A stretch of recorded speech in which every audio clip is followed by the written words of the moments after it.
Greetings, ladies and gentlemen. It is your favorite dark sorcerer here. And tonight, I've been communing with spiritists, been doing cartomancy readings and delving into messages yet again.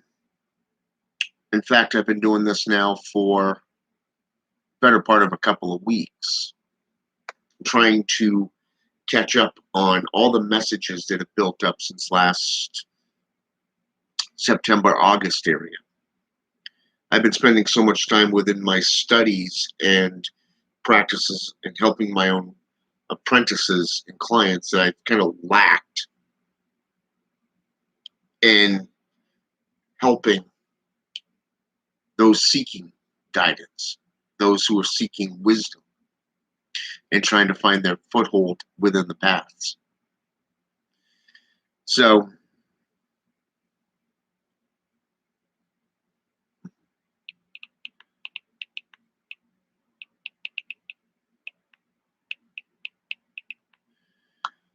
all right, just signed off from my brother down in Texas.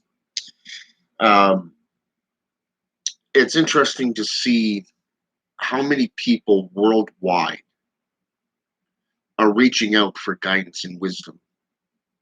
A lot of these individuals are trying to better their lives. Most of them are trying to escape the stranglehold of the JCI, the Judo Christian institutions. I had a client that I was speaking with tonight, and I did a couple of readings for him just to kind of get a better sense of where he's coming from. You know, he's telling me what he's looking for, what he's trying to get into. So I started doing the cartomancy readings. I drew the cards, about a 10-card read each time, and found the root of the issues that he really needed to focus on. And it was a great starting point. And while I was thinking about this, I was also talking with a brother of mine. And I found out that he hasn't been helping clients at all. In fact, he stepped away from it completely, 100%, to focus on himself and his own family. You know, hell, I tried that. You see, what a lot of practitioners don't understand is that when you have a family and you're also a black adept, you are a practitioner of the dark arts or any kind of magical system, really. You have to find that balance between both worlds. You see, I work for a company 4 days out of the week. Okay, I'm really not a big fan of that company. It really is, how should I say this? One of those type of companies that wears you out mentally, physically, and emotionally because of all the people that you have to deal with in a run of a day. And I do apologize. This is the one of my clients here.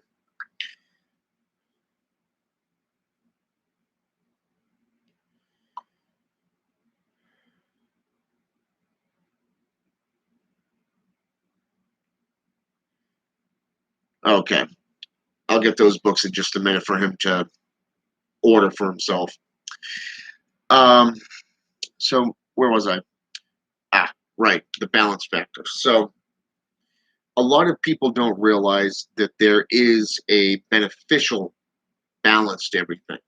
The company that I work for, I really despise. It's run by Christians, but yet you have white light practitioners such as Wiccans and pagans who have taken on the upper level echelon.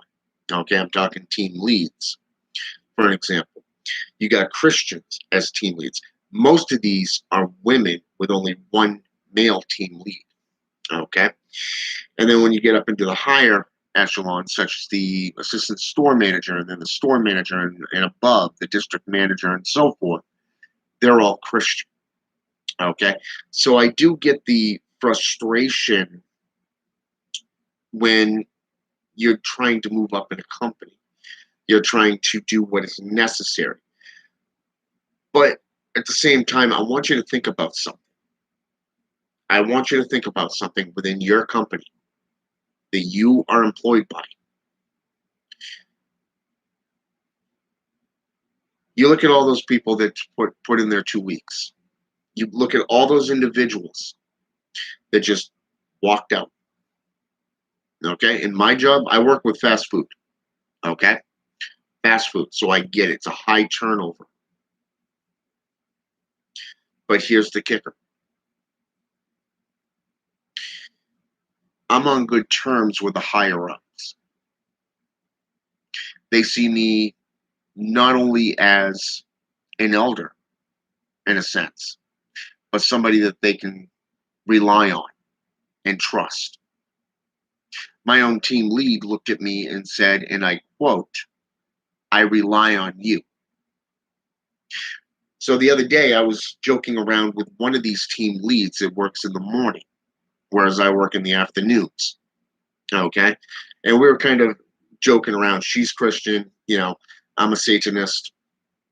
And I say, well, see, this is why Duncan's cursed, to never be able to keep, you know, employees, because until I get to be team lead, it's just going to be that way, just kind of kidding around and joking about it with her. And this former employee decided, I don't know what the fuck crawled up his ass, but he jumped in and he just started slandering. I mean, I'm talking full on the whole kit and caboodle. Okay. Now, you got to remember that this was around Mercury retrograde. Okay. I'd already been in confrontation with a cult. Okay. An actual cult, a Christianized cult by this time. So, and these individuals are just coming out of nowhere for like 2 weeks now. So about a week and a half to 2 weeks. So I was already in battle mode. So when he did this, I fired right back and I laid into him. Okay. And I pointed some of these factors out to him. And I purposely made it a point through the serpent's tongue that they never did this sort of thing to him. The store manager never asked him, like he did to me with me, to watch over my coworkers and to make sure everything goes smoothly. Okay? That he was never referred to as the demon boy of the ASM. And a team lead never looked at this former employer or employee, aka a closer, by the way, before he walked out in the middle of a shift and shattered one of the machines. Okay? The front end of one of the machines. Now, he claimed it was an accident, but that's the second time that's happened in the same location. So I made it a point to tell him that the closer, the team lead, told me that she relied on me. And you know what? That put him on the defensive. That really placed that knife in that proverbial back with a big old twist. Okay? Or I should say more in the manhood with the big old twist because it's literally cutting him off at the waist. Okay? So I get it when you're working for Christians. I get it. Christians don't know what to make of me because I know their doctrine better than they do. In fact, I've been called an antichrist. I've been called evil. I've been called a devil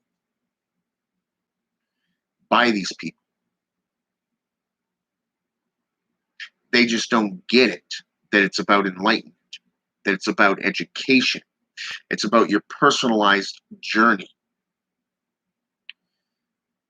So when you get into any form of transition from a former affiliation to get into a new affiliation, you must first rid yourself of the past. Okay? Whatever afflictions that you've sustained throughout those years, months, days, even. Okay? Let's say, for example, you were a Christian for, say, oh, I don't know, let's say 5 to 10 years. Okay? Throughout this time, you were belittled, you've lost everything, you've had to live on the street, or you've had to live out of a homeless shelter. You know, your better half basically took off and left with your kids. You know, you're trying to put your life together, and the money's going out faster than you can bring it in. Okay? Maybe you've had a few apartments and you just can't find that footing. And you got people telling you constantly, you need to pray, you need to pray, you need to do this, this, and this. Well, guess what? That's not enough. Okay? And that's why Christianity doesn't understand the left-hand path. You see, the left-hand path is about self-responsibility. It's about self-enlightenment. And it's about your self-evolution. Okay? When you want to grow and you want to mature within any given system, the first thing you got to do is master yourself. You got to take a good, long look at where you are, where you were, and where you want to be. Okay? Think of yourself as standing at a crossroads. Okay? Say, for example, it's a fork in the road. Okay? The past was the Christian path. Now, looking forward, on the left-hand path, you're looking at Satanism, necromancy, or maybe one of the African Caribbean traditions. But on the right-hand path, you're looking at something more atheistic, like, say, Luciferianism, for an example. You see, they believe in the gods, they call on the gods, but they truly don't believe that they exist. At least not like the Luciferian witchcraft. Those people really understand witchcraft, okay? Whereas the Luciferian Satanists are more atheistic. So when we're looking at this, let's say, for example, that fork in the road that's standing in front of you is your personal future. How would you go about doing that? How would you go about bettering your life and that of your family? Perhaps even your coworkers. How do you enlighten people? Alistair Notch utilized a technique that was based off Sun Tzu's The Art of War. Contemplation was his way. Contemplation, basically meaning you're contemplating every aspect of your life, every move within a game of chess. What are the possible moves your opponent is going to make? If I come out and I announce myself a Satanist by taking the left path and begin my training, my journey into self-mastery, okay? Self-mastery. Then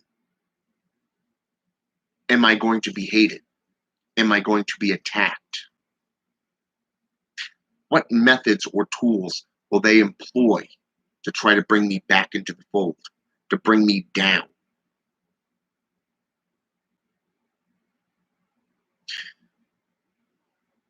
What tools would you be learning as that neophyte, that acolyte, that beginner Satanist? As I explained to a client tonight, the first thing you need to do is to study the areas of Satanism that interest you personally. Okay? The one thing so many get wrong when coming into the path of Satanism is they think it's about brotherhood. They think it's about superiority. Okay? That you're superior to the demons. You're not. Okay? You try to fuck with a demon, that demon's gonna be fucking you up the ass faster than you can say tits on a goddamn nun. Okay? So here it is. When you begin your journey into Satanism, you're going to be learning the philosophy. You're going to be learning the magical tools, such as the athame and what it's used for. What is the chalice used for? What is the skull used for?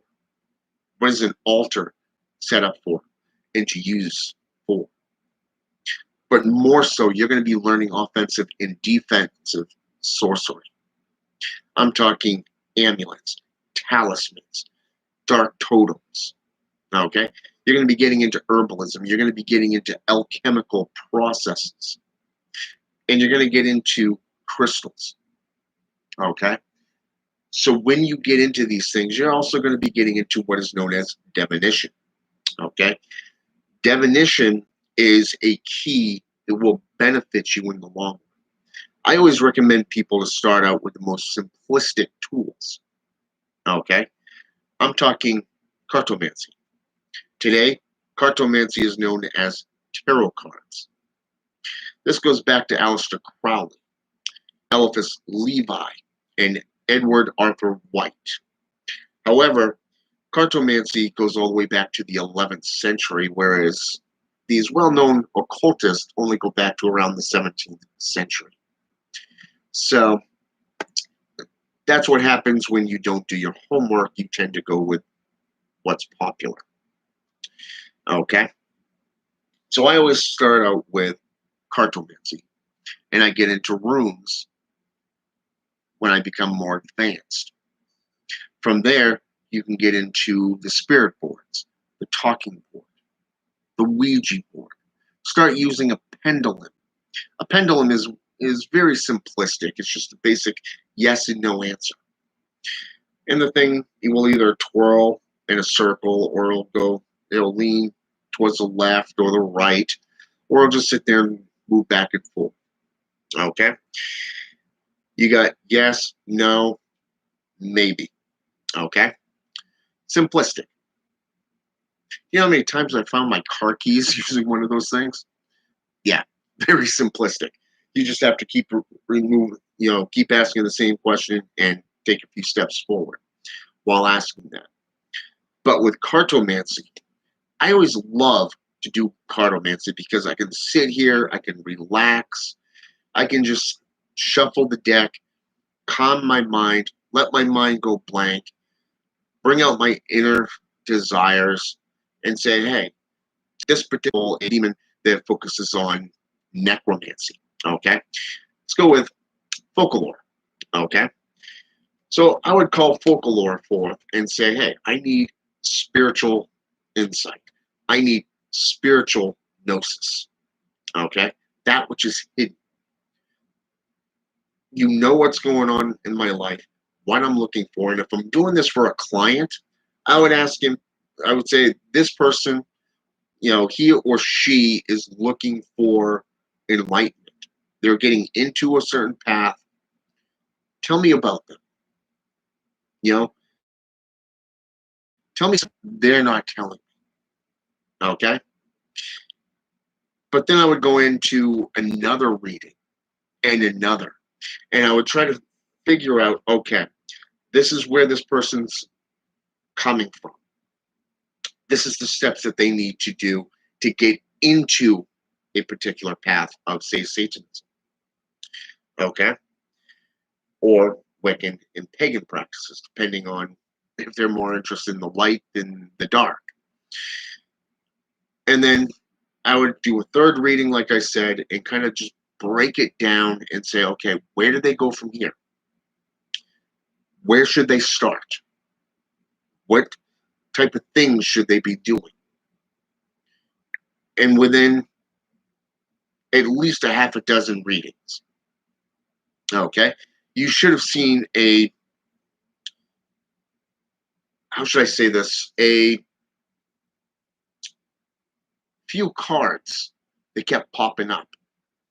Let's say, for an example, let's go with the Eight of Skulls for an example, okay, or the Lovers, okay. You're dealing with Scorpio, okay, the zodiac sign, okay. This goes around your birthday. More so, you're dealing with the Gemini, quick to rage, quick temper. It's a quick temperament, but it's also the lack of focus. Okay. So when dealing with lovers in this case, whereas as a warrior, you're dealing with Mercury, the very basic fundamental metal. Okay. Mercury is the basic metal that can be transformed into all other metals. Okay. You see the alchemical process there and how that relates into Satanism or any form of sorcery to begin with. Now, apply that same metal to you, okay? To you. I want you to take a good long look at yourself. If you're Mercury, how can you begin your journey? How can you forge yourself into, say, a practitioner of necromancy or a druid from a Gaelic perspective? Maybe an ancient pagan tradition, say Slavic witchcraft, or perhaps the Bokor or the Miramberos, the Caplata, okay? Or perhaps, say, for example, oh, I don't know, let's go with more white light practitioners like, say, the Hungan or the Witch. The method is a path of individuality. It's a path of responsibility for the responsible. So therefore, it is up to you as the individual to forge your path through knowledge, through wisdom, through spiritualism. You have to get to know your path. You have to get to know the pantheon of deities, gods, demons, angels, the jinn, Orisha, Loa, okay? That you're working with within that pantheon. You have to forge that relationship with them, earn their trust. As I would take on an apprentice, I would petition Folklore to take me on as his apprentice, okay? Or that of, say, Astaroth, Zaniel, the teacher of witchcraft.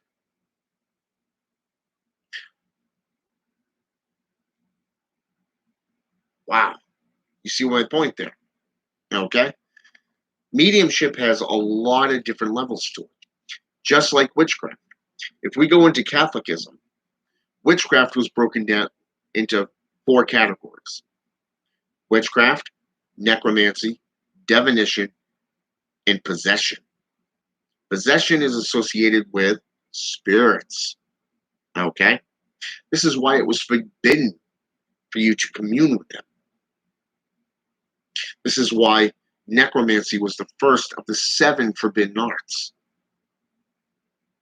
Witchcraft was broken down into 3 classifications when it came to the Vatican. You had the white light practitioners, okay? Number 1, those who could perform magics were monks. They were priests because they were so holy and considered to be holy that they would not be corrupted or possessed by those spirits that they summoned, okay, or through the acts that they performed. The second aspect of this is the white light practitioners. I'm talking the Wiccans, pagans, and stuff like that that do a lot of healing, like the Hungans and the Memba, okay? Now, they would go to the church, they would go to the Vatican, and they would petition to heal someone.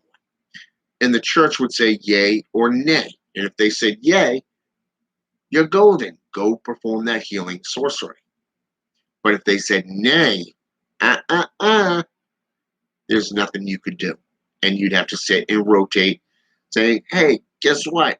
I can't do anything to help you. I'm forbidden from doing so. And then you had the third classification, which is why you had the witch trials and the burning times. The black magician, the sorcerer, the warlock, okay? The Bokor, the Merimberos. You don't control us, our lives, or our path. We are the masters of our own universe. We are the ones that take fate into our own hands to do this, this, and this with the Spirit's help and guidance. Okay?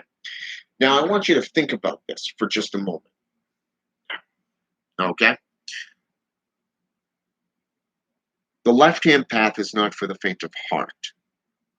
Satanism and necromancy, you will end up literally a solitary practitioner. You may find very few individuals that you will connect with. Okay?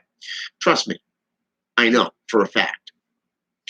Out of the groups that I had 30 years ago that I got into, I'm in very few today. Okay? The people I used to associate with, very few of them are still here in my life today. Okay? Now, what's ironic about this is people have a false notion about spirits. They have a false perspective of them. They see them as either good or evil because of the church. My own apprentice and I were discussing this earlier tonight, before my better half and my son got home. Okay? He was paying attention to the videos that I did. I did like 3 videos. First one was to expose a man by the name of John Ramirez, a Christian. Okay? He has broken his pacts. He has broken his deals with the Orisha, okay, which is Santeria and Pelomambi. Those are the intermediate gods. Think of them as the Loa, or the angels in Christianity. Okay? And then he goes on and becomes a Christian. Okay? Now, he's still associating with demons. He's still referring to himself as an ex-Satanist. But this only came around when he started selling his book. It was all about popularity and money. I watched all the videos, all the interviews. Okay? I think there was about 7 or 8 of them that I actually watched right up front before I did that video, and I got the gist of who the man was. I even did some research into a few others who had actually done, one person actually did an entire channel dedicated to exposing him. And this is a Christian doing this, by the way. Another Christian who started out promoting him turned around and said, I was wrong for promoting him. Okay? Now, if these individuals had utilized a simple thing such as cartomancy, they would have foreseen this long before getting involved with it. But they didn't. And for the last week and a half to 2 weeks, I've had a lot of Christians attacking me because of that video. I had one individual that I replied to personally, gave her the exact videos where he claimed to have gotten into Mayembe after getting into Santeria, because his father and his mother were associated with Santeria. His father was a warlock. That would make his mother a witch. But he doesn't talk about her, now does he? Okay. So Then he went into Christianity after Palo Mayombe. So since then, I replied to his followers because his followers wanted me to sit down with John Ramirez personally. And I said, bring him on. I waited 2.5 hours. He was a no-show. A no-show. Welcome to cowards who hide behind a sheep. 2.5 hours. So my apprentice, he and I were talking about this, and he came to me and he says, wow, I'm glad I'm awake now. I said, what do you mean? He says, these people are lost. They're so closed-minded. They're shut off. They're following a system of sheephood,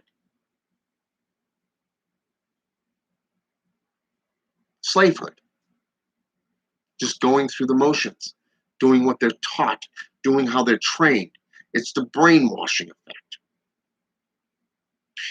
So he and I were sitting here talking about this, and he says, I'm glad I came to you. I'm glad that I'm no longer in Christianity.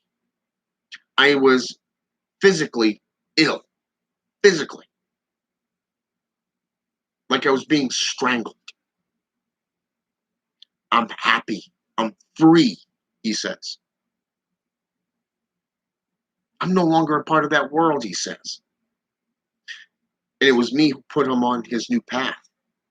And he loves this path. Now, you remember what I said about the lover's card, okay? Within Cartomancy. It's associated with the twins, Gemini. In this case, he's following two different paths that fit him perfectly. And it's associated with his family heritage, his lineage within Cuban and Dominican Republic, going all the way back. He's happy, free. The client that I was associating with tonight, he's eager to learn. He's eager to begin his journey into understanding Satanism and the works from the different denominations within Satanism. When I asked him, what did you start? Where did you start? What have you studied so far? He literally came at me just like every single Satanist in the beginning. Anton Sander LaVey's Satanic Bible. Okay? And it's interesting because as we were talking, right here popped up. Steri KS commented, the devil is a liar. Repent and leave John Ramirez alone.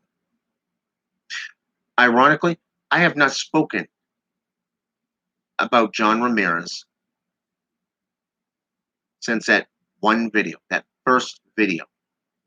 I've done 2 other videos replying to his followers. That's it. This is how close-minded these people are. But yet, when you do your own research, you do your homework, you contemplate, you become dedicated, committed, you work through repetition, you get into a form of religious worship, you begin working with the spirits and trusting the spirits. I can tell you this, they won't lead you astray. They will guide you to the truth. And what's ironic?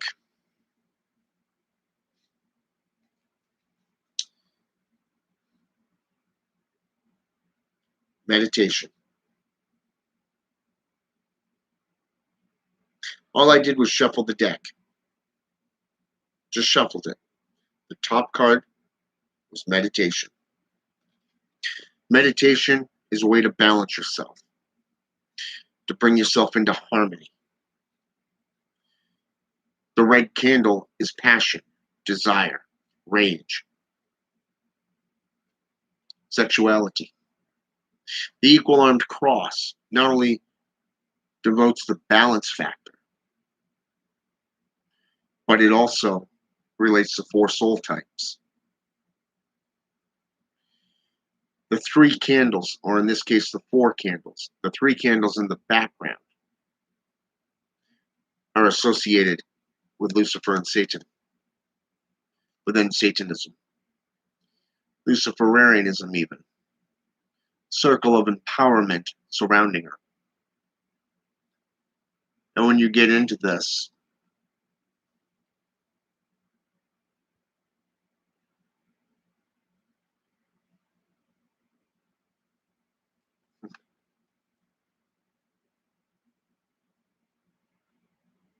you have the feminine aspect of Venus, the circle with the arrow pointing down, the feminine archetype. And he's learning this. And he'll learn. Just going to take some time. Men like gods, welcome to the channel once again. But for now, I'm going to sign off. Tomorrow night, I will be doing live tarot card reads for 30 minutes. I'll probably only do 2 of them for 2 different people. So, with that said, have a good night.